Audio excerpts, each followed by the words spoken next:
प्यारे भैया बहनों, आज हम 11th इकोनॉमिक्स सब्जेक्ट के अंतर्गत भारत में मानवीय पूंजी निर्माण इस अध्याय के बारे में अध्ययन करने वाले हैं। तो सबसे पहले मानवीय पूंजी निर्माण का अर्थ एवं उसकी परिभाषा जान लेते हैं। मानवीय पूंजी निर्माण का अर्थ दो अर्थों में प्रयोग किया जाता है। प्रथम, संकुचित अर्थ में मानवीय पूंजी निर्माण का अर्थ शिक्षा और प्रशिक्षण पर व्यय करने से लगाया जाता है, जबकि द्वितीय, विस्तृत अर्थ में मानवीय पूंजी निर्माण का अर्थ शिक्षा, स्वास्थ्य एवं सामाजिक सेवाओं पर सामान्य व्यय से लगाया जाता है। मानवीय पूंजी निर्माण एक ऐसी प्रक्रिया है जिसके अंतर्गत मानवीय शक्ति के विकास हेतु प्रचुर मात्रा में मुद्रा निवेश किया जाता है, ताकि देश की मानवीय शक्ति तकनीकी ज्ञान, योग्यता एवं कुशलता की दृष्टि से विशिष्ट प्राप्त कर सके। परिभाषा में प्रोफेसर शुल्ज ने मानवीय पूंजी निर्माण के 5 तरीके बतलाए गए हैं। पहला है ऐसी स्वास्थ्य सुविधाएं उपलब्ध कराना जो लोगों की जीवन प्रत्याशा, उत्साह और कार्यक्षमता में सुधार कर सके। दूसरा है कार्य प्रशिक्षण को बढ़ावा देना। तीसरा, प्रारंभिक एवं उच्च स्तर पर शिक्षा की व्यवस्था करना। चौथा, वयस्कों के लिए शिक्षा संबंधी सुविधाएं उपलब्ध कराना। और पांचवा है व्यक्तियों व परिवारों का स्थान परिवर्तन कर उसे नौकरी के अवसरों में समायोजित करना। इसी को अपन सामान्य शब्दों में कहे तो मानवीय पूंजी में किया गया ऐसा कोई भी विनियोग जो जनसंख्या की शिक्षा, प्रशिक्षण, स्वास्थ्य व जीवन स्तर में वृद्धि करता हो, मानवीय पूंजी निर्माण का एक सक्रिय विनियोग माना जाता है।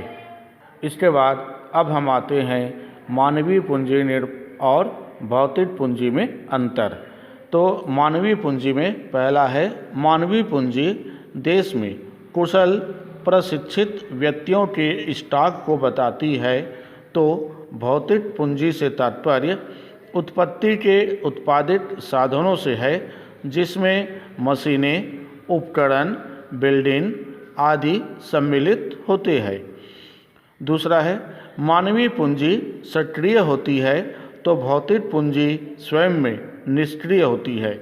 और तीसरा है मानवीय पूंजी के द्वारा भौतिक पूंजी का निर्माण होता है तो भौतिक पूंजी देश की उत्पादन क्षमता का प्रतिनिधित्व करती है।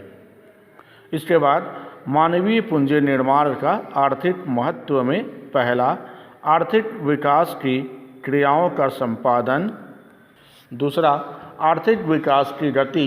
आर्थिक विकास की गति तीव्र करने के लिए देश को प्रशिक्षण प्राप्त अध्यापकों, डॉक्टरों, इंजीनियरों, अर्थशास्त्रियों, प्रबंधकों, लेखकों, शिल्पकारों आदि की आवश्यकता होती है। ये सभी मानवीय पूंजी के ही अंग है। तीसरा है उत्पादकता एवं कुशलता में वृद्धि। देश के निवासियों की उत्पादकता एवं कुशलता में वृद्धि करने के लिए आवश्यक है कि उनकी पूंजी शिक्षा, प्रशिक्षण एवं स्वास्थ्य आदि पर विनियोग किया जाए, ताकि मानवीय संसाधनों में गुणात्मक सुधार हो सके। चौथा है लाभपूर्ण रोजगार। मानवीय पूंजी निर्माण का उद्देश्य उत्पादक साधन के रूप में मानव में आवश्यक दक्षता का निर्माण कर उसे लाभपूर्ण रोजगार प्राप्त करने योग्य बनाना होता है। वस्तुतः मानवीय पूंजी निर्माण लाभपूर्ण रोजगार सृजित करने का एक माध्यम होता है। पांचवा है औद्योगिकीकरण का विस्तार। अल्प विकसित देशों में औद्योगिकीकरण की गति को तीव्र करने के लिए मानवीय पूंजी निर्माण में विनियोग की आवश्यकता होती है। इसके बाद अब हम आते हैं मानवीय पूंजी निर्माण के स्रोत की ओर। मानवीय पूंजी निर्माण के स्रोत को दो प्रमुख भागों में बांटा गया है, जिनमें पहला है आंतरिक स्रोत। इसके अंतर्गत विशिष्ट प्राविधिक संस्थाओं की स्थापना एवं उनमें शिक्षा संबंधी सुविधाएं उपलब्ध कराना और औद्योगिक संस्थाओं में प्रशिक्षण की व्यवस्था करना होता है। और बाह्य स्रोत के अंतर्गत देश की श्रम शक्ति को प्रशिक्षित करने के लिए विदेशी तकनीक का उपयोग करना है। इसके 4 रूप हो सकते हैं, जिनमें पहला है विदेशी तकनीकों को स्थायी एवं अस्थायी आधार पर देश में नियुक्त करना, अल्पकाल के लिए विदेशों से घरेलू श्रमिकों के प्रशिक्षण के लिए प्रशिक्षित व्यक्तियों को आमंत्रित करना, देश के श्रमिकों को प्राविधिक ज्ञान एवं प्रशिक्षण हेतु विदेश भेजना और विदेशी श्रमिकों को देश में प्रवास करने हेतु प्रोत्साहित करना।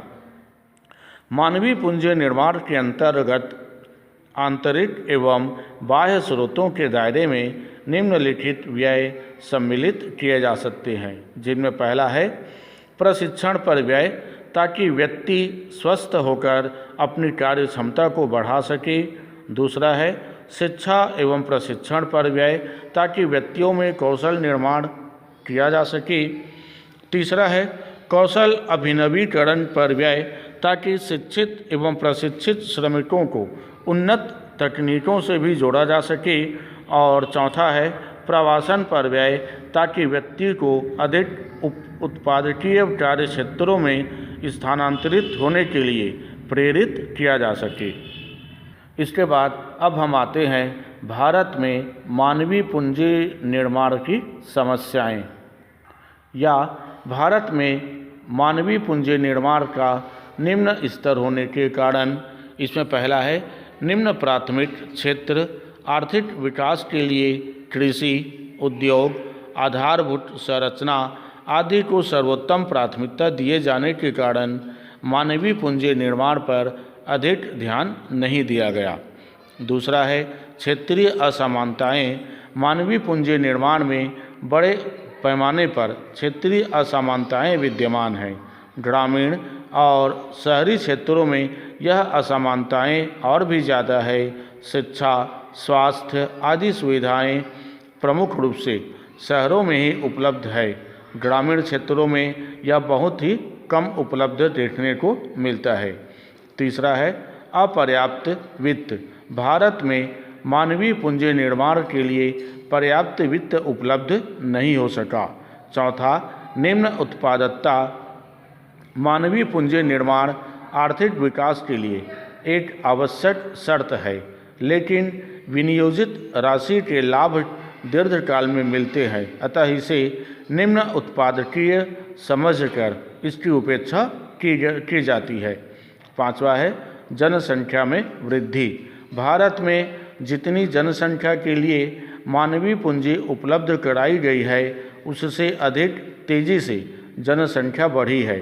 फलस्वरूप यह समस्या विकराल रूप धारण करती जा रही है। छठवां है मानव शक्ति नियोजन का अभाव। भारतीय योजनाओं में इस बात का कोई आकलन नहीं किया गया कि हमें किस प्रकार की मानव शक्ति कितनी मात्रा में चाहिए।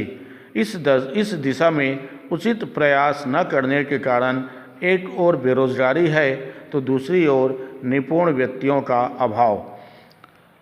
मानवीय पूंजी निर्माण की समस्या हो जाने के बाद अब हम आते हैं भारत में मानवीय पूंजी निर्माण हेतु सुझाव। इसमें पहला है मानव शक्ति नियोजन। सरकार को नियोजन करते समय इस बात का आकलन करना चाहिए कि भविष्य में कितनी मानव शक्ति की आवश्यकता होगी। जिस प्रकार के प्रशिक्षित व्यक्तियों की आवश्यकता हो, उसके अनुरूप उन्हें प्रशिक्षित करने की व्यवस्था करनी चाहिए। दूसरा है पृथक से विकास। यह सत्य है कि आर्थिक विकास मानवीय संसाधनों के विकास पर अच्छा प्रभाव डालता है, लेकिन केवल आर्थिक विकास पर ही ध्यान न देकर मानवीय पूंजी निर्माण पर पृथक से ध्यान देना चाहिए। तीसरा है दृष्टिकोण में परिवर्तन। सरकार को यह मानना चाहिए कि मानवीय पूंजी निर्माण होने पर आर्थिक विकास की प्रक्रिया में तेजी आएगी, अतः इसे उत्पादकीय व्यय माना जाना चाहिए। चौथा है जनसंख्या पर नियंत्रण। भारत में मानवीय संसाधनों को उचित प्रकार से विकसित करने हेतु जनसंख्या वृद्धि पर नियंत्रण लगाना चाहिए। पांचवा पॉइंट है वित्त की उपलब्धता। देश में मानवीय पूंजी निर्माण के लिए सरकार को पर्याप्त मात्रा में वित्त उपलब्ध कराए जाने की व्यवस्था करनी चाहिए। इसके बाद अब हम आते हैं मानवीय संसाधन विकास का आवश्यक तत्व। इसके अंतर्गत शिक्षा का महत्व। शिक्षा मानवीय संसाधन विकास का एक आवश्यक तत्व है। शिक्षा से अभिप्राय लोगों के पढ़ने लिखने तथा समझने की योग्यता से है। शिक्षा का महत्व निम्न बिंदुओं से स्पष्ट होता है। शिक्षा व साक्षरता लोगों के मानसिक स्तर को बढ़ाती है।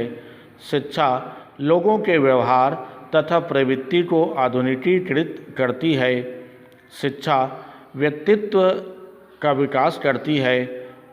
यही शिक्षा कुशल और प्रशिक्षित श्रमिकों का उत्पादन करती है। शिक्षा विज्ञान और प्रौद्योगिकी प्रोत्साहन और वैज्ञानिक दृष्टिकोण का विकास करती है। शिक्षा एवं साक्षरता से विवाह, जन्मदर, मृत्यु दर आदि प्रभावित होती है। इसके बाद भारत में शिक्षा के लिए विकास की समस्याओं में पहला बीच में शिक्षा छोड़ देना।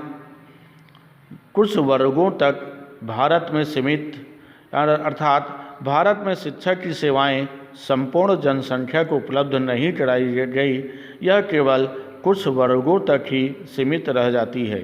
तीसरा है भारत में जो शिक्षा प्रणाली दी जाती है वह रोजगार मूलक न होकर सामान्य है। इससे कार्य कुशलता अथवा रोजगार में लाभ नहीं मिल पाता। चौथा है भारत में शिक्षा एवं प्रशिक्षण दिन प्रतिदिन महंगा होता जा रहा है।